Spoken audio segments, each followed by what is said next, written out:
Before diving into this incredible story, remember to subscribe to the channel and turn on notifications. Here, every story has something to say, and you won't want to miss a single one. Rain fell in tight curtains on the streets of Chicago, turning the asphalt into a shimmering mirror. Streetlights cast a flickering yellow glow that reflected off the puddles, giving the city an unreal, almost unsettling air.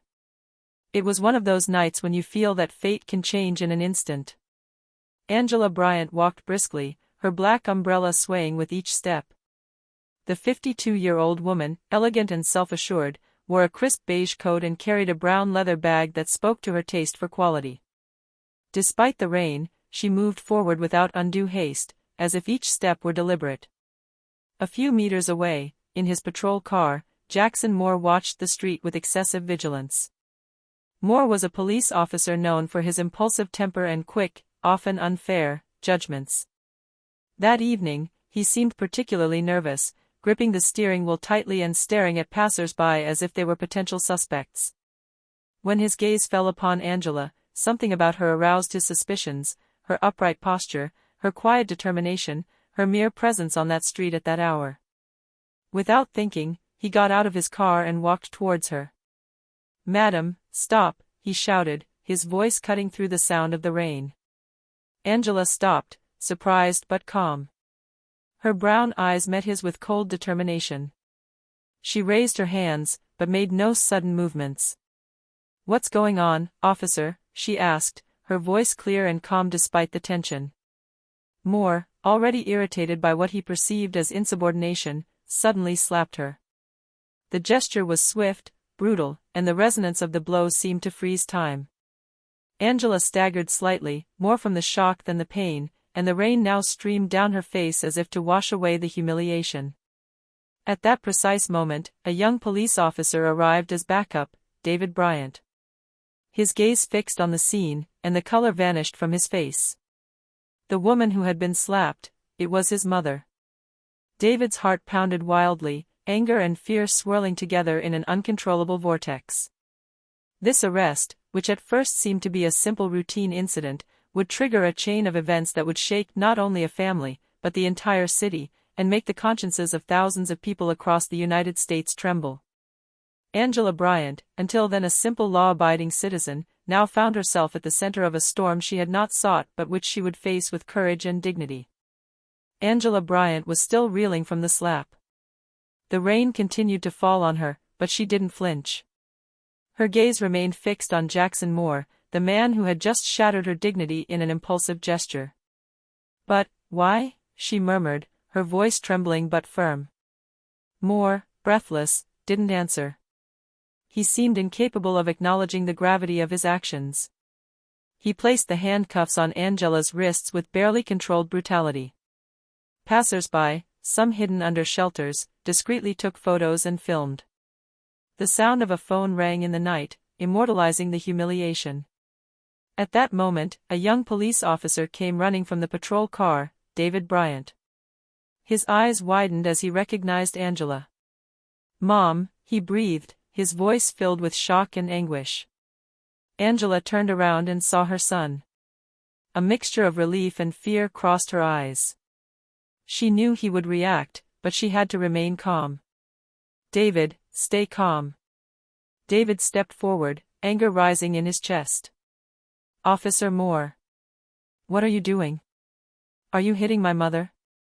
Moore, aware that he had been caught in the act, tried to justify himself. I thought she was resisting authority."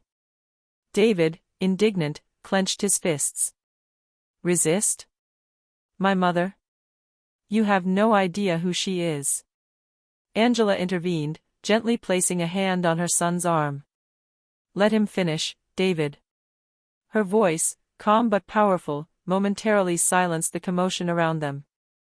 Realizing he was facing superiors, Moore felt his confidence vanish. He hadn't known that Angela Bryant was not only the mother of a police officer, but also the wife of Captain Marcus Bryant, a respected figure at the precinct. A mistake he would soon regret. As Moore began to lose control, passers-by gathered, some protesting against the gratuitous violence. Angela, with dignity, raised her head and faced the crowd. She knew that this moment went beyond her. "What you see here is not right." His voice carried above the sound of the rain. "Violence and hatred have no place here, especially not from those who are supposed to protect our community." Moore, feeling the accusing stares of David and the crowd, realized he had just unleashed something far bigger than himself. The seemingly trivial arrest had just become an event that would shake the entire city. Angela Bryant was taken to the police station, still handcuffed, her body stiff but her mind sharp. Each step echoed in the damp corridor, and the click of her heels on the tiles seemed to defy Moore's brutality. David Bryant followed closely behind, his heart pounding. His anger was only growing, and he knew he had to intervene before the situation escalated further. When they arrived at the cell, Angela turned her head slightly and met her son's gaze. "Don't worry, David, stay calm." His voice was gentle, but imbued with a natural authority that commanded respect. David took a deep breath and knocked on the door of Captain Marcus Bryant's office. The captain, a robust man in his 50s, known for his composure and sense of justice, entered immediately. At the sight of Angela, his face froze. "Mom," David whispered, almost unable to contain his anger. Marcus watched the scene for a moment, then his gaze shifted to Jackson Moore. The atmosphere suddenly became electric. Moore, who had thought he could downplay his actions, felt the crushing weight of the captain's authority. "Explain to me what's going on here, Officer Moore." Marcus's voice was firm, but controlled, each word weighed to convey the seriousness of the situation. Moore, caught off guard, stammered, I thought she was resisting." "You hit your superior's mother." Marcus approached, his piercing gaze fixed on Moore. "Do you realize this goes beyond a simple arrest? You have humiliated a citizen and, worse still, our family." Angela, silent but dignified, observed Moore without a word. The tension was palpable. Even the colleagues present at the station held their breath, aware of the seriousness of the incident. David, unable to contain his anger, exploded. "How can you be so blind and brutal? It was my mother you hit." Angela placed a hand on her son's shoulder to calm him. "David, show them that dignity is stronger than anger." Moore lowered his head, realizing the magnitude of his mistake. He had just triggered a conflict that would extend far beyond the police station. The simple slap he delivered to Angela Bryant would have consequences that would shatter his career and attract the attention of the entire city. Marcus turned to his mother and son, "We will handle this properly. Justice must be served, but calmly and firmly." Angela smiled slightly, a mixture of relief and determination. She knew that the story was only just beginning and that every gesture, every word would count in the battle to come. A few days after the incident, the video of Jackson Moore slapping Angela Bryant was already circulating on social media. The brutal and undeniable images sparked a wave of anger in Chicago and beyond. The hashtags #JusticeForAngela and #StopPoliceBrutality exploded, and thousands of citizens expressed their outrage. Angela, aware of the growing media attention, decided to speak out. She knew that her calm and dignity could transform an act of violence into a powerful message.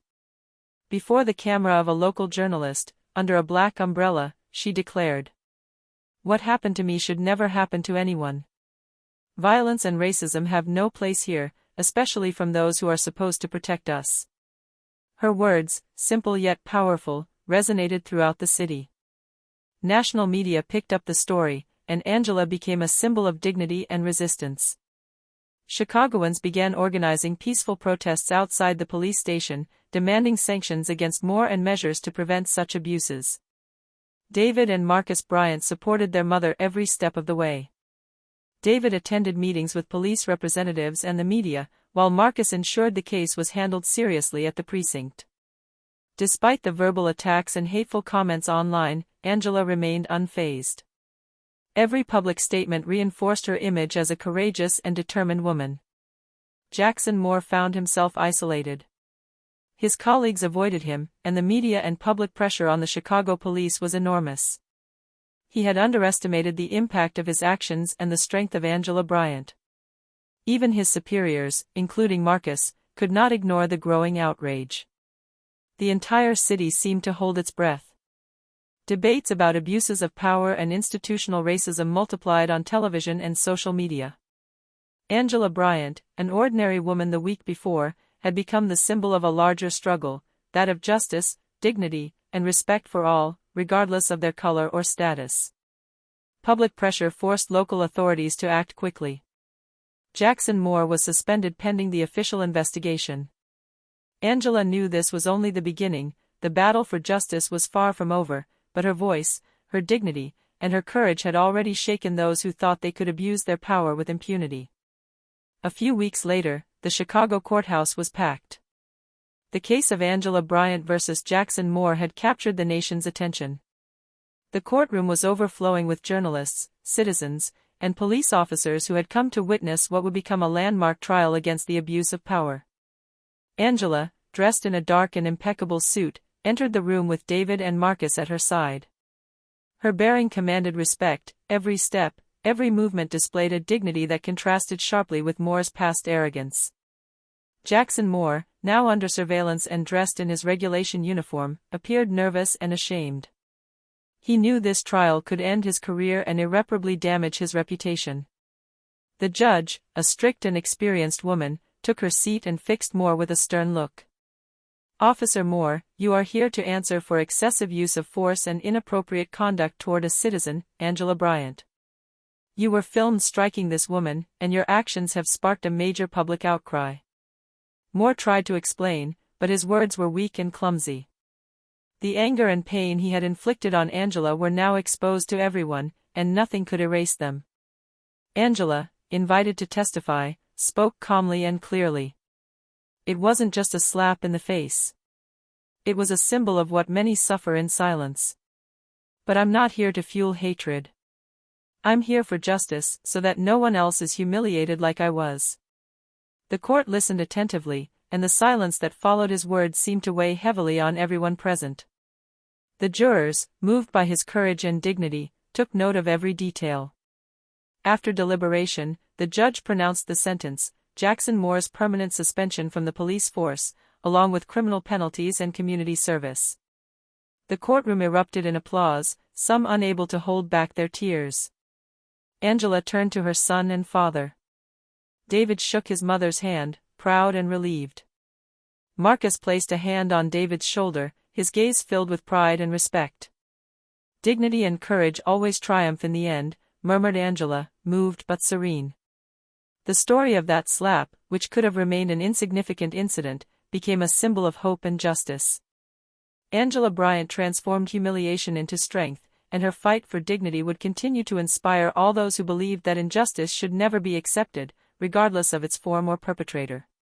The rain that had marked that fateful night now seemed to bless the city, as if to wash away the shame and make way for restored justice and respect.